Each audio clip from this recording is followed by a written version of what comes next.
호세아 9장 1절에서 9절까지 말씀 보겠습니다. 북이스라엘은 아수르에 의해서 멸망을 당합니다. 호세아 선지자가 이제 멸망당하기 직전에 북이스라엘에서 활동을 했습니다. 하나님께서 이렇게 심판을 하고 멸망을 하시기 전에 반드시 선지자를 보내서 이렇게 경고를 주세요. 죄에서 돌이키라고. 호세아서도 그런 내용으로 이렇게 구성이 되어 있습니다. 그런데 회개가 너무 늦어 버렸어요. 선지자들의 지속적인 경고에도 이스라엘 백성들이 경고를 귀담아 듣지 않고 회개할 마음이 별로 없었습니다. 그랬을 때 이제 완전히 멸망을 당하는 거죠. 이렇게 한번 하나님을 떠나게 되면 어떻게 되는가? 첫 번째로 가난해집니다. 하나님의 축복을 다 잃어버려요. 받았던 축복들을. 이스라엘 백성들이 가나안 땅의 축복을, 젖과 꿀이 흐르는 축복을 하나님의 은혜로 받았지 않습니까?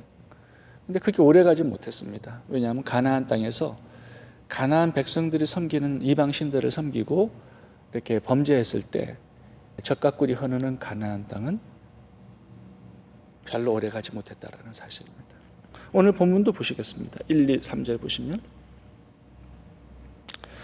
이스라엘은 어느 이방 사람처럼 기뻐 뛰놀지 말라.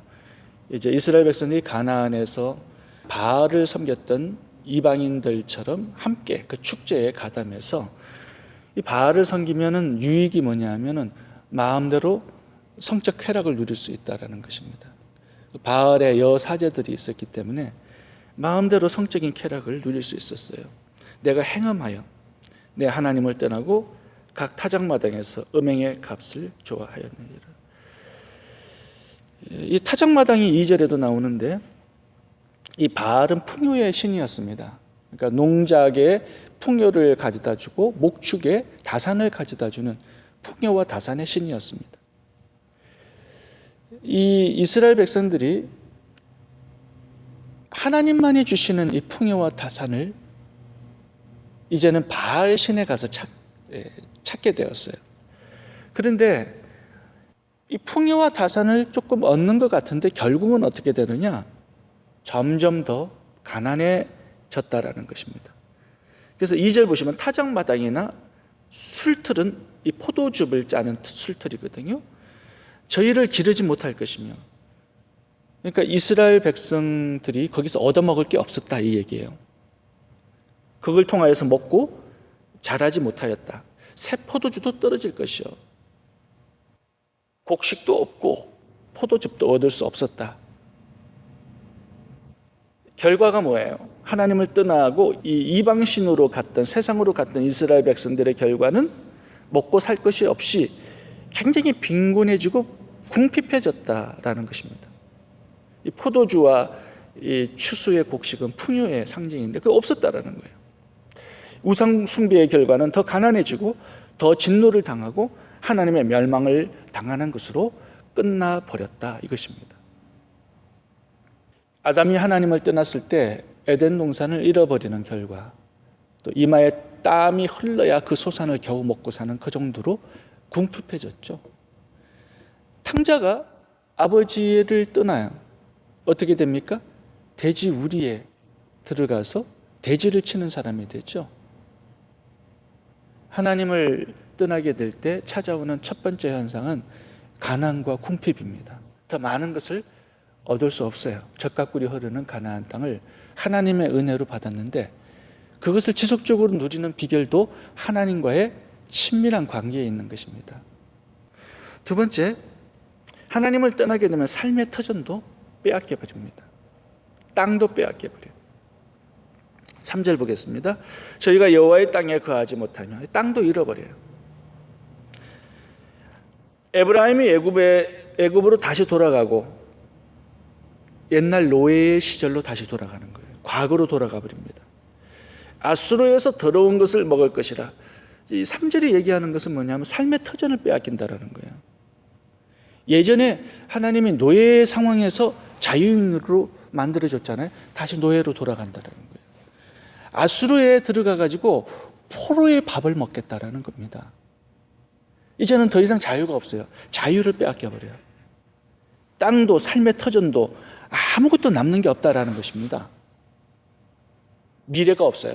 노예는 자식을 낳아도 그 자식이 주인의 것이지 자기 것이 아니에요. 그러니까 미래가 없어져 버리는 것입니다. 과거로 돌아가요. 애굽으로 다시.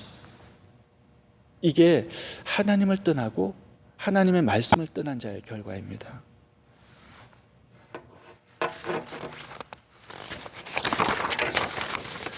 우리가 축복도 우리의 삶의 터전과 행복도 다 하나님께로 은혜로 오는 것이거든요. 우리가 하나님을 떠난다라는 것은 그 모든 것, 하나님으로부터 온 그 모든 자유와 은혜와 축복을 다 잃어버린다라는 결론을 얻게 되는 것입니다. 세 번째, 하나님을 떠나면 다시 돌아오는 것이 어렵습니다. 오늘 본문이 그것을 말씀하고 있습니다. 내가 말씀을 떠나고 내 마음대로 세상에서 살아가면 언제든지 회개할 수 있을 것이다 라고 착각을 해요. 근데 다 그렇게 되지 않습니다. 마귀가 놀고 먹지 않습니다. 우는 사자가 마귀가 우는 사자처럼 어르렁거리며 삼킬 자를 찾는데 한 번 먹이로 먹었어요. 거기서 빠져나오기가 쉽지 않다라는 겁니다. 4절 보겠습니다. 저희가 여호와께 전제를 드리지 못하며 여호와의 기뻐하시는 바도 되지 못할 것이라. 저희의 제보는 거상 입은 자의 이제 사람이 죽어서 이렇게 그 장례식에서 먹는 음식을 거상이라고 하거든요. 거상 입은 자의 식물과 같아서 무릇 그것을 먹는 자는 더러워지나니 저희의 식물은 자기 먹기에만 소용될 뿐이라. 여호와의 집에 드릴 것이 아님이니라.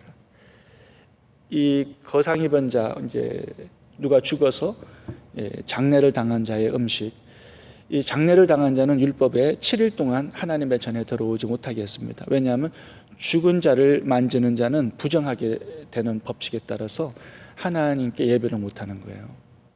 지금 이 얘기를 왜 하냐 하면 지금 하나님을 떠나고 말씀을 떠나서 세상에서 마음대로 살아갑니다. 그런데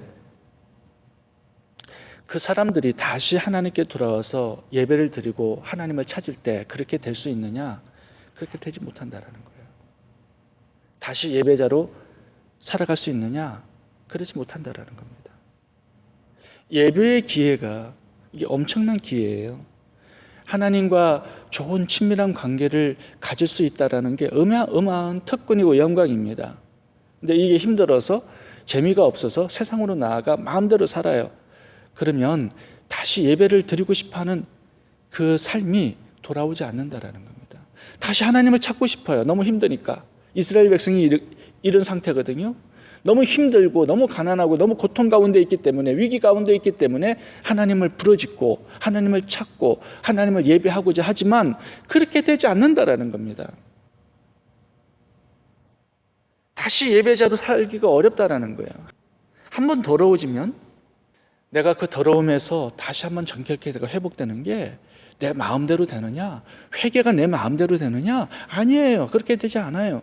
많은 사람들이 우편 강도처럼 인생의 끝에서 예수님을 믿고 회개하고 천국 갈 수 있다 생각하는데 그거는 그 한 사람뿐이었습니다. 모든 사람이 그렇게 되는 게 아니에요.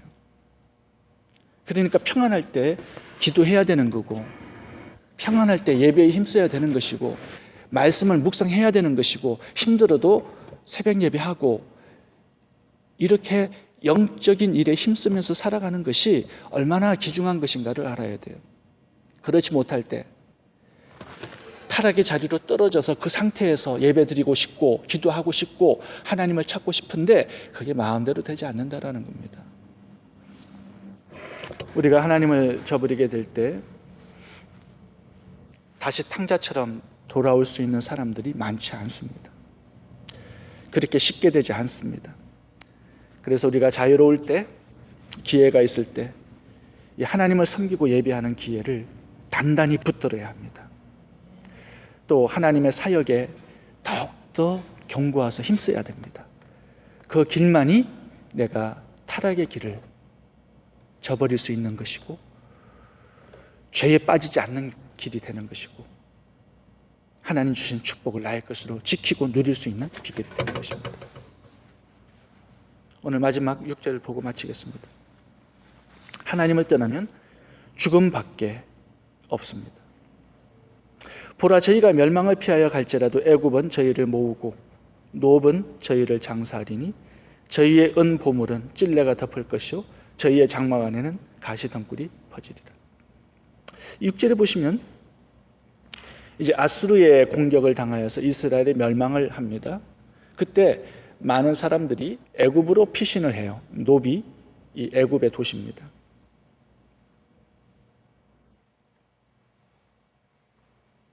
당시 애굽이 당시 최강대국이었습니다. 그래서 그쪽으로 도망가면 애굽의 보호함을 받을 것이다 라고 생각을 했습니다. 그렇게 되었을까요? 근데 오늘 하나님은 노비 너의 매장지가 될 것이다 이렇게 얘기합니다. 다시 말하면 하나님을 떠나 범죄하게 되면은 그 어떤 것도 나를 받아두지 않는다라는 겁니다. 어떤 것도 나를 생명으로 지킬 수 없다라는 겁니다. 최강대국 애굽도 말이에요. 하나님을 떠나게 되면 돈이 나를 지켜줄 것인가? 아니에요. 또 내 이웃이 나를 반가워할 것인가? 아니에요. 땅과 하늘, 사람도 범죄자를 반기지 않습니다. 그러니까 아담과 하와가 범죄했을 때 에덴을 쫓겨난 다음에 땅도 소산을 내주지 않아요. 이마에 땀이 흘러야 겨우 소산을 먹고 사는데 가시덤불과 엉컹이밖에 나지 않습니다. 이게 하나님을 떠난 자의 삶의 터전이에요. 환영하지 않아요. 그 어떤 것도. 왜냐하면 죄의 삭은 사망이기 때문에 사망이 그를 반겨줍니다. 이게 하나님을 떠난, 생명을 떠난 자의 결과이고 복의 근원이신 하나님을 떠난 자의 결과는 주림과 가난밖에 없어요.